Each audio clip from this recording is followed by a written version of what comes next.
Hello，大家好，我專員地產代理莊光章。如果大家對呢兩位有興趣，就歡迎邊下低撳翻頭像側標 WhatsApp 或電話仔直接查詢啦。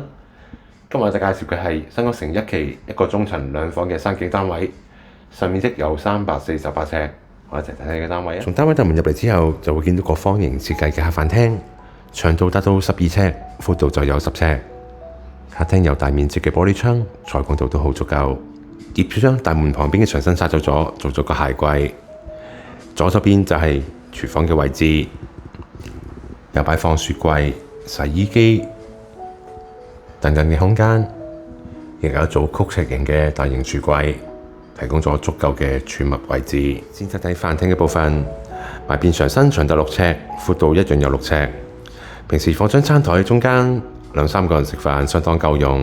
靠牆嗰邊仲可以放一組獅子櫃，增加儲物位置。跟住睇睇客廳部分，埋邊牆身長達4尺，可以放個細嘅電視櫃，中間就可以放翻張2-3人梳化。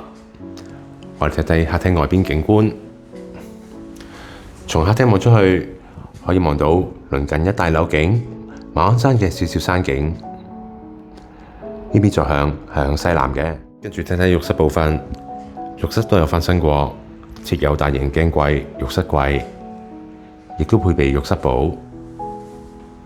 旁邊做咗個旗杆位置，側邊亦設有通風窗，簡潔企理。跟住睇睇睡房部分，睡房設計都好方正，長度闊度都有7尺半。埋邊放咗一組大型嘅衣櫃，以及雙人床。房間望出去景觀，係以鄰近樓景、馬鞍山嘅小小山景為主。呢邊坐向就向東南嘅。跟住睇睇而家客房，大小同第一間相若。旁邊近設有一個對流窗，放咗組大型衣櫃以及碌架床。房間望出景觀，亦都係以鄰近樓景以及馬鞍山嘅山景為主。坐向都係東南。現時間嘅單位係放賣緊嘅，如果對呢個單位有興趣，就歡迎邊下低撳翻頭像側邊嘅 WhatsApp 或電話掣，即時直接查詢啦。Thank you。